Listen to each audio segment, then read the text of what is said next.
Sobrang hirap, hindi makapagtrabaho. Wala kundi naasa na sa anak. Ako po si Abdon Amuraw, taga Talisay, Chaong, Quezon.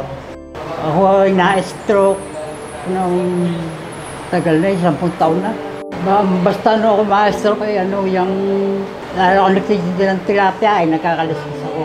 Unti-unti ako nanghihina bago yung pagtulog ko. Pag gising ko na, stroke na.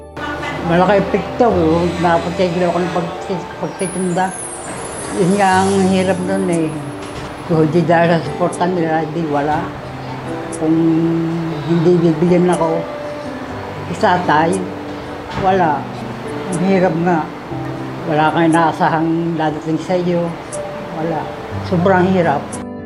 Ang napakalaking bagay nung chair na yan sa paa ko. Sobrang maluwan ng paglakad.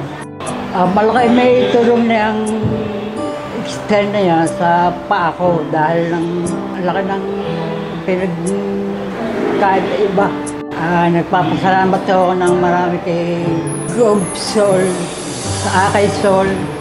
Maraming pong salamat. Maraming salamat po sa mga pinagkaloob sa amin, yung extend. Maraming salamat po, Akay Sol.